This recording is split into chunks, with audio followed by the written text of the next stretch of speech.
گناہ کرنے سے دنیا کے عذاب آنے کا بھی خطرہ ہوتا ہے. کئی بستیوں کو اللہ نے ہلاک کیا ہے, کسی کو سیلاب سے. قرآن میں آتا ہے فَكُلًّا أَخَذْنَا بِذَنبِهِ, جتنی بستیوں نے نافرمانی کی پچھلی امتوں میں ہم نے ہر ایک کو اس کے گناہ پہ پکڑا ہے. فَمِنْهُمْ مَنْ أَرْسَلْنَا عَلَيْهِ حَاصِبًا, فرمایا کچھ بستیاں ایسی تھیں جن پر ہم نے آسمان سے پتھروں کی بارش نازل کی. وَمِنْهُمْ مَنْ خَسَفْنَا بِهِ الْأَرْضِ, کچھ بستیوں کو ہم نے زمین میں دھسایا. وَمِنْهُمْ مَنْ أَخَذَتْهُ الصَّيْحَةُ, کچھ بستیاں ایسی تھیں جن کو زوردار آواز نے پکڑا اور ان کے کلیجے پھٹ گئے. وَمِنْهُمْ مَنْ أَغْرَقْنَا, کچھ لوگ ایسے تھے جن کو ہم نے سمندر میں غرق کر دیا, جیسے فرعون کو اور نوح علیہ السلام کی قوم کو. بہت تباہیاں زمین میں آتی نہیں ہیں انسان کی نافرمانی کی وجہ سے. یہاں پر جو مذہب کے مخالف لوگ ہیں نا, وہ ایک اعتراض اٹھاتے ہیں کہ بھائی ہم تو دیکھتے ہیں کہ زلزلہ کیوں آ رہا ہے, وہ زمین کی پلیٹیں دائیں بائیں, زمین کا بیلنس تھوڑا سا آؤٹ ہوتا ہے تو کیا آ جاتا ہے. بول لو بھائی, ابھی آ نہیں رہا آپ کے بولنے سے, انشاءاللہ آئے گا نہیں, اللہ نہ کرے آئے, ویسی جنرل نالج کے لیے کہ وہ پلیٹیں کیا ہو جاتی ہیں, دائیں بائیں ہو جاتی ہیں, بیلنس آؤٹ ہوتا ہے. زمین سے اتنی گیس نکل رہی ہے, پیٹرول نکل رہا ہے, تو جو خالی جگہ ہوگی وہ بھی تو پر ہوگی نا بھائی. امتحان میں لکھا ہوتا ہے نا سوال میں فل ان دا بلینکس, خالی جگہ پر کریں. تو جیسے امتحان میں خالی جگہ کا پر کرنا ضروری ہے, تو زمین میں بھی جو جگہ خالی ہوگی نیچر اس جگہ کو پر کرے گی. تو جب پر کرے گی تو یہاں سے خالی تو سارا ڈائم کھڑا الٹ پلٹ ہو جاتا ہے سب.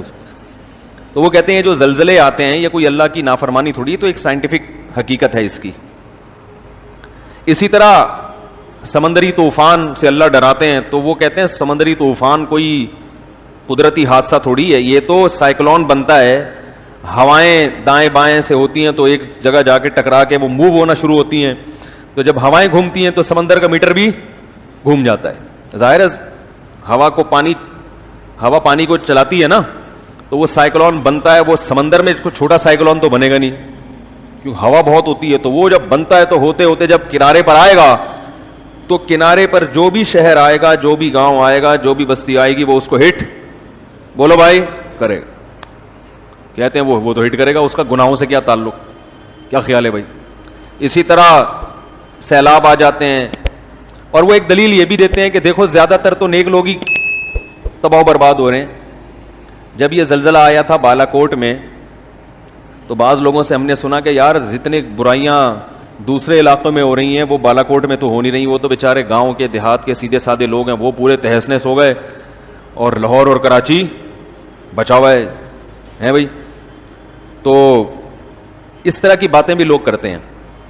تو یہ بات خوب اچھی طرح سمجھ لیں کہ یہاں دو انتہائیں ہیں, دونوں طرف سے غلو ہے. ایک غلو تو یہ لبرل لوگوں کی طرف سے ہے, سیکولر لوگوں کی طرف سے ہے. وہ غلو یہ ہے کہ دنیا میں جو بھی آفت آ رہی ہے اس کی کوئی سائنٹیفک لاجک ہے, وہ قدرت کا عذاب نہیں ہے.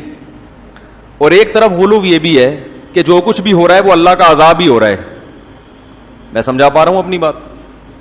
میرا 5-6 سال پہلے بیان ہوا تھا زلزلے کیوں آتے ہیں, وہ آڈیو بیان تھا, وہ پتہ نہیں کدھر غائب ہو گیا. اس میں نے پورا اس پہ تفصیل سے بیان کیا تھا کہ دیکھیں ایک تو یہ حقیقت ہے کہ یہ جب زمین ہے نا, اللہ نے جو زمین بنائی ہے تو اس میں ایک نظام بنایا ہے. جیسے اللہ نے ہماری باڈی بنائی, تو ہماری باڈی پہ جراثیم ہر وقت حملہ کرتے ہیں اور ہماری باڈی ہر وقت ان سے فائٹ کرتی ہے. یہ نیچرل ایک قدرت کا بنایا ہوا نظام ہے. کبھی کبھار وہ جراثیم ہم پہ غالب آ جاتے ہیں تو ہماری باڈی کیا ہو جاتی ہے, بیمار ہو جاتی. بیمار ہوتی ہے تو اپنے آپ کو ٹھیک کرنے کی کوشش کرتی ہے, کبھی کوشش میں کامیاب اور کبھی ناکام, کبھی فالج بھی ہو جاتا ہے. تو یہ سب نیک لوگوں کے ساتھ بھی ہوتا ہے. کیا خیال ہے, اللہ کا نظام ہے بھائی.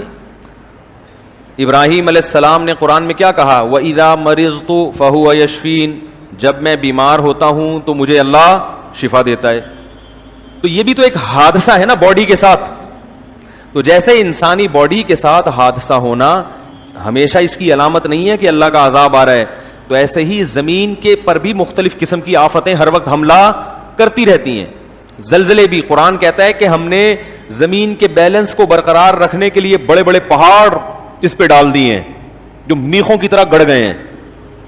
اس کا مطلب کیا ہے کہ زمین ڈس بیلنس, بولو نا بھائی, ہوتی ہے. زمین ڈس بیلنس ہوگی تبھی تو اس کو بچانے کے لیے پہاڑ ہیں. ہاں اسی وجہ سے دیکھو پہاڑی علاقوں میں زلزلے زیادہ آتے ہیں, اس لیے کہ وہاں زمین زیادہ ڈس بیلنس تھی, تبھی اللہ نے کیلیں ٹھوک دی نا. پتہ نہیں کیا ہو گیا آپ لوگوں کو, میں چھوڑ کے اچھا بھلا تیار کر کے گیا تھا 1.5-2 مہینے میں پھر ویسے ہی ہو گئے. آپ اسی کے لیے بیٹھے ہوئے, یہ ہر وقت یوں گھماتے رہتے ہیں کہ اس کو پیچھے کرو. ڈاکٹر ذاکر نائک سے کسی نے سوال پوچھا تھا کہ اگر پہاڑوں سے زمین کا بیلنس قائم ہوتا ہے تو پہاڑی علاقوں میں زلزلے زیادہ کیوں آتے ہیں؟ انہوں نے بڑا پیارا جواب دیا کہ یہ ایسے ہی ہے کہ ہسپتال اگر بنے ہیں مریضوں کو شفا دینے کے لیے, تو سب سے زیادہ مریض ہسپتال میں کیوں ہوتے ہیں؟ نہیں یہی بات سمجھ میں بھائی, اسپتال کا مقصد کیا ہوتا ہے؟ مریض ٹھیک ہو جائیں. تو آپ کو ہسپتال کے علاوہ اتنے مریض نظر نہیں آئیں گے, سب سے زیادہ مریض کہاں نظر آئیں گے؟ تو بھائی وہیں ہسپتال مریض ہیں تو ہسپتال ہے نا, انہی مریضوں کو تو ٹھیک کرنے کے لیے, تو صحت مندوں کو ٹھیک کرنے کے لیے تھوڑی ہوتے ہیں ہسپتال. تو اللہ نے قرآن میں فرمایا ہم نے زمین کے بیلنس کو قائم رکھنے کے لیے اس میں بڑے بڑے پہاڑ میخوں کی طرح گاڑ دیے ہیں, اور یہ میخ کہتے ہیں کیل کو نا.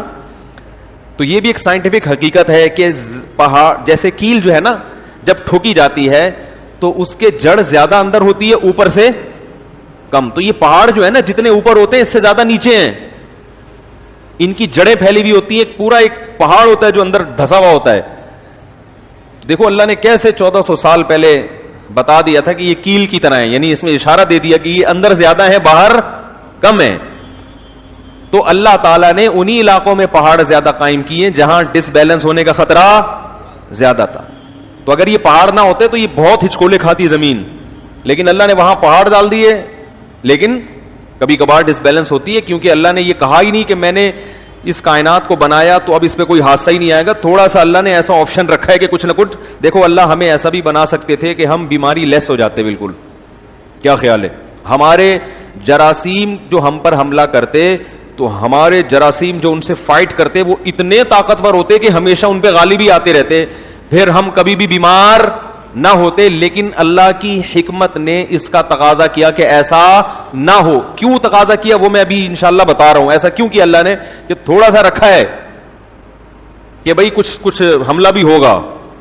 تو اللہ نے پہاڑ زمین پہ قائم کیے زمین کے بیلنس کو برقرار رکھنے کے لیے, مگر اتنا اچھا سسٹم نہیں کر دیا کہ ذرا سا زلزلے کا امکان ہی ختم ہو جائے. تھوڑا بہت اونچ نیچ, بولنے میں کوئی جا رہا ہے یار, تھوڑی بہت اونچ نیچ ہوتی رہے گی. اس میں کیا حکمت ہے میں اس کی طرف ابھی آ رہا ہوں. تو یقیناً ایسا ہوتا ہے کہ ہر عذاب قدرت کی طرف سے, ہر حادثہ قدرت کی طرف سے عذاب نہیں ہوتا. ساری دنیا کے سارے لوگ نیک بن جائیں پھر بھی سمندر میں سائیکلون بنیں گے. یہ تو قدرت کا نظام ہے, ہوائیں جب چلیں گی تو سب کچھ ہوگا. جیسے آپ کی باڈی پہ حادثہ وہ تو زیادہ خطرناک ہوتا ہے نا زمین پہ حادثے سے, وہ تو ڈائریکٹ آپ پہ حملہ ہو گیا نا. تو آپ کتنے ہی نیک بن جائیں جراثیم آپ کو نہیں چھوڑیں گے.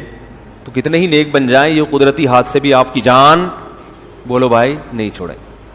پھر قدرتی حادثے تو وہ ہوتے ہیں جن کی کوئی سائنٹیفک لاجک ہو, اور ایک حادثے وہ ہوتے ہیں, یعنی سائنٹیفک لاجک کا میرا مقصد یہ ہے کہ وہ قیامت تک ہوتے رہیں گے. یعنی زمین کو اللہ نے بنایا ہی ایسا ہے کہ یہ کچھ نہ کچھ اٹک پٹک اس میں چلتی رہے گی. ہوا کا کبھی یہاں خلا پیدا ہو گئی تو ہوا جب آئے گی, اب دیکھو حبس ہوتا ہے نا تو ویکیوم بن جاتا ہے, تو پھر جب ہوا آتی ہے تو پھر بہت اسپیڈ سے آتی ہے. کہاں ہوا کو ترس رہے ہوتے ہیں, پھر جب ہوا آتی ہے تو 5-6 بندے اڑا کے کیا کہہ رہے ہیں, وہ ہلکے لوگ تو اسی میں اڑ جاتے ہیں. تو یہ سب چیزیں نیچرل ہیں. تبھی آپ دیکھیں حضرت عمر کے دور میں مدینہ میں قحط پڑا ہے. حالانکہ حضرت عمر کا دور تو عدل و انصاف کا اس سے بہتر دنیا میں کوئی مثال ملتی نہیں ہے, لیکن مدینہ میں, اور قحط بھی کہاں پڑا, مدینہ میں قحط پڑا.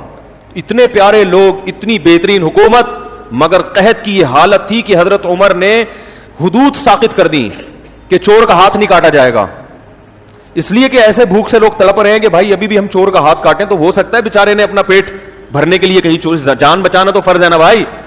مسجد کے چپل چورانا جائز نہیں ہے, اس لیے کہ کوئی چور سمجھے کہ یار میں بھی مجبور ہوں ننگے پاؤں, تو لیکن جان بچانا تو فرض ہے نا. تو جان بچانے کے لیے حضرت عمر نے کہا ہو سکتا ہے بیچارہ جان بچانے کے لیے چوری کر رہا ہو, تو وہ چور کے ہاتھ کاٹنا کیا کر دیا, بند کر. ایسا قحط پڑا تھا. تو یہ قحط بھی پڑتا آ رہا ہے, مسلمان بھی اس سے ہلاک ہوئے ہیں, غیر مسلم بھی ہلاک ہوئے ہیں, کیونکہ اللہ کا ایک بنایا ہوا نظام ہے, کبھی قحط ہوگا, کبھی بارشیں ہوں گی, کبھی زلزلہ آئے گا, کبھی طوفان آئے گا. اسی طرح جب بارش ہوتی ہے, اب مجھے یاد ہے کراچی میں چند سال پہلے بارش ہوئی تو اتنی اسپیڈ سے بارش ہوئی ہے کہ کھارادر ڈوب گیا, اس میں کروڑوں روپے کی مالیتوں کا لوگوں کا نقصان ہوا. ایک صاحب کا کتابوں کا اسٹاک تھا, ان کا بزنس تھا, وہ پورا گودام پانی میں ڈوب گیا. یا تو بارش ہو نہیں رہی تھی, ہوئی ہے تو پورا گودام ڈوب گیا. اب جن کا گودام ڈوبا وہ میرا خیال ہے کھارادر کے سب سے نیک آدمی وہی تھے ہیں. اب اس بارش کو اگر آپ کہو کہ یہ اللہ کا عذاب ہے, تو عذاب کیا گلشن اقبال والے کھارادر والوں سے زیادہ نیک ہیں کیا؟ گلشن والوں کو کچھ بھی نہیں ہوا. ہم ناظم آباد میں رہتے ہیں, ہمیں ابے کیا ہو گیا, کچھ بھی نہیں ہوا بول دو نا. ہم ناظم آباد میں رہتے ہیں, ہمیں کچھ بھی نہیں ہوا. کھارادر والے بیچارے ڈوب گئے, تو کیا وہ ہم زیادہ نیک ہیں ان سے؟ بھئی ایسی تو کوئی رپورٹ آج تک کسی کتاب میں نہیں پڑھی کہ حدیث میں آئے ہو کہ جو ایک زمانے میں کراچی آئے گا اس میں کھارادر کے لوگ زیادہ نیک ہوں گے, ناظم آباد کھارادر کے لوگ برے ہوں گے, ناظم آباد والے کیا ہوں گے اچھے. نہ کوئی ایسا کوئی ابھی تک کوئی رپورٹ سامنے آئی ہے کہ وہاں برائی زیادہ ہے. بھئی وہاں زیادہ ہے تو یہاں بھی زیادہ, وہاں نیکی ہے تو یہاں بھی نیکی. لیکن جب بارش ہوگی ڈوبے گا کون؟ کھارادر ڈوبے گا, مچھر کالونی ڈوب جائے گا. صحیح ہے. وجہ اس کی ہے کہ وہ نشیبی جگہ پہ ہے, اور فطرت کا قانون ہے کہ پانی ہمیشہ کہاں جاتا ہے؟ بھائی نیچے جائے گا نا. تو جو پہاڑی پہ ہے وہ بچے گا, جو نیچے ہے وہ کیا ہوگا؟ وہ ڈوب جائے گا, لازمی ڈوبے گا. چاہے وہ تہجد, چاہے ان سب کے 4 مہینے لگے ہوئے ہوں, چاہے وہ چلے لگا کے آئے ہوں, چاہے وہ بہت نیک ہوں. بارش یہ نہیں دیکھے کہ بھائی تو تیرے چہرے پہ داڑھی ہے یا نہیں, پانی یہ دیکھے گا کہ تو نیچے رہتا ہے کہ اوپر رہتا ہے. آپ ابھی بینک کی بلڈنگ پہ چڑھ جاؤ, جتنی مرضی بارش برستی رہے, کچھ نہیں ہونے والا آپ کو, لیکن نیچے کیسے اترو گے, یہ ایک بڑا مسئلہ ہوگا.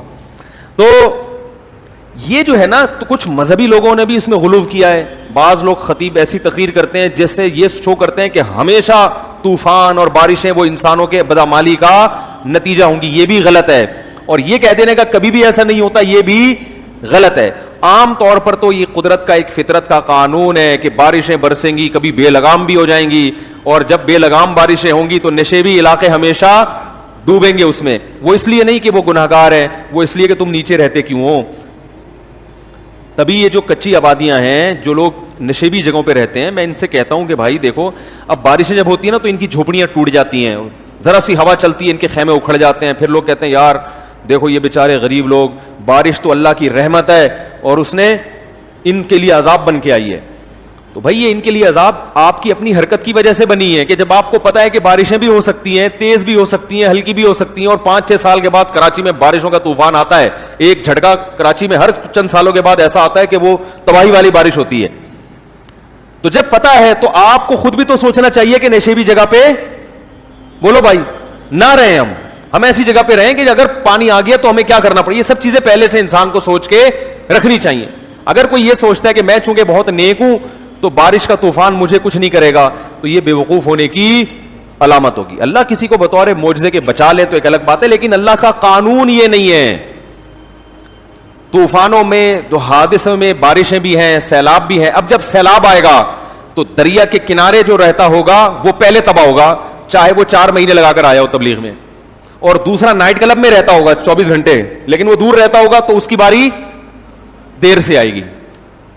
نہیں آ رہی بات سمجھ میں؟ اب لوگ کہتے ہیں یہ بیچارہ تو اتنا نیک تھا, اس کا تو گھر ٹوٹ گیا. بھائی تو جب تو دریا کے پاس رہے گا اور تجھے پتا بھی ہے کہ ہر 5-6 سال کے بعد دریا میں طغیانی آئے گی, کبھی انڈیا ڈیم کھول دیتا ہے, کبھی بارش ہی زیادہ ہو جاتی ہے, تو یہ اللہ کا عذاب نہیں ہے, یہ تو ایک نیچرل ہے کہ جب دریا کبھی کبھار اوور لوڈ بھی ہوتے ہیں.